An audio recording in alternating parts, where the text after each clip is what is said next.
मुमलिकत आसिफ अली जरदारी ने चीनी वज़ीर आज़म के एजाज़ में ज़ोहराना दिया। ज़ोहराने में army chief general Asim Munir भी मौजूद थे।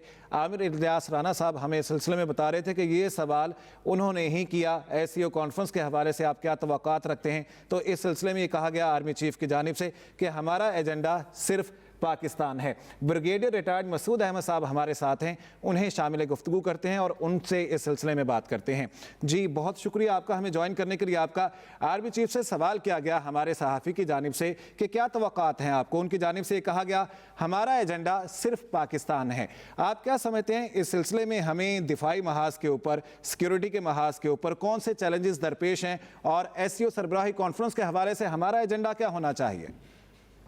जी हाँ, बहुत शुक्रिया। देखें, एक तो ये चीफ ने कहा कि पाकिस्तान इस एजेंडा है, यकीनन इसमें कोई शक नहीं है और पाकिस्तान इस टॉप मोस्ट प्रायोरिटी है। पाकिस्तान जब आर्मी चीफ ने टेक ओवर किया था तो जहाँ बॉर्डर्स को उन्होंने फोकस किया, वहाँ पे पाकिस्तान की इकॉनमी इनकी कंसर्न थी, तो एलिंग इकॉनमी को एड्रेस करने की कोशिश की जिस तरीके से। फिर उसके बाद ग्रीन पाकिस्तान इनिशिएटिव है और बहुत सारे ऐसे इनिशिएटिव्स लिए गए जिसमें पाकिस्तान की इकॉनमी को एड्रेस किया जा सके।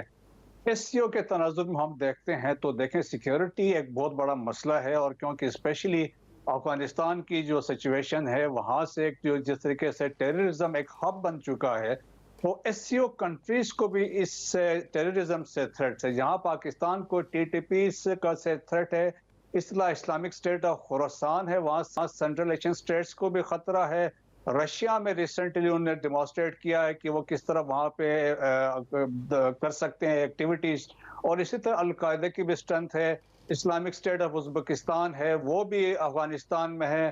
तहरीक तालिबान ताजिकिस्तान है, तो वो भी अफगानिस्तान से ऑपरेट कर रही है। ईस्टर्न तुर्किस्तान इस्लामिक मूवमेंट है, चाइना को थ्रेट है। सो टेररिज्म और security as a major threat है जो अफगानिस्तान से ओरिजिनेट कर रही है, तो वह एक कंसर्न है। और इसके अलावा देखें कि जो कोऑपरेशन है अफवाज पाकिस्तान की जो विद सेंट्रल एशियन स्टेट्स है या SCO के साथ, हम ऑलरेडी एक एक्सरसाइज एक रशिया में कर चुके हैं जिसमें SCO मेंबर कंट्रीज इसमें शामिल थी, और इसके अलावा बाकी मेंबर स्टेट्स के साथ फ्रीक्वेंट हमारे एक्सरसाइजेस होती हैं, वेदर इट इज चाइना है, रशिया के साथ 2 दफ़ा जो वहाँ एक्सरसाइजेस रशिया में हुए, वहाँ पाकिस्तानी आर्मी कंटिजेंट गया है। सेंट्रल एशियन स्टेट्स के साथ भी होती है, और बेसिकली सिक्योरिटी टेररिज्म के पॉइंट ऑफ व्यू से होती है।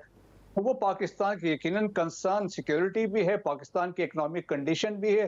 दैट्स व्हाई चीफ ने कहा है कि हम पाकिस्तान इस हमारा सबसे एजेंडा में नंबर 1 है। जी ब्रिगेडियर साहब साथ ही रहेगा, शहबाज राना की जानिब चलते हैं। शहबाज साहब आप बताइएगा कि जो खित्ते की मौजूदा सूरत हाल है, रूस का यूक्रेन के साथ और ईरान का इसराइल के साथ, ईरान जो कि पिछले ही साल रुकन बना है इस तंजीम का, आप क्या समझते हैं कि ईरान इस प्लेटफॉर्म के ज़रिए ईरान और इसराइल की जो मौजूदा सूरत हाल है उस पर एक वाज़ेह मौक़िफ़ का ख्वाहिश रखता है? देखिए, ईरान इस वक्त जिस सूरत हाल में है, बिफोर दी SCO ईरान एक रीजनल डिप्लोमेसी के ऊपर भी वो काम कर रहा है। वो सऊदी अरेबिया का उन्होंने विजिट किया, उनके गालिबन फॉरेन मिनिस्टर ने, फिर रशिया के साथ उनकी मुलाकातें हुई। ईरान का जो लास्ट अटैक था और इसराइल, उसमें उस तरीके से इनिशियल तो रिपोर्ट्स में इतने नुकसानात का नहीं पता चला, लेकिन बाद में कुछ इंटरनेशनल मीडिया ने जो रिपोर्ट्स किया उसमें इसराइल का बहुत ज़्यादा नुकसान हुआ। ख़ासतौर पर उनको जो F-35 उनके फाइटर एयरक्राफ्ट है, वो कहा जाता है, एक इंटरनेशनल मैगजीन की रिपोर्ट है कि 20 से ज़्यादा वो तबाह हुए हैं। इंटरनेशनल डिफेंस या इस तरह का उनका कोई नाम है मैगजीन का, जिसमें ये रिपोर्ट आई है। तो ईरान इस वक्त एक रिटेलिएशन एक्सपेक्ट कर रहा है। देयर इज अ फियर कि ईरान इसराइल की तरफ से एक रिटेलिएशन आएगी।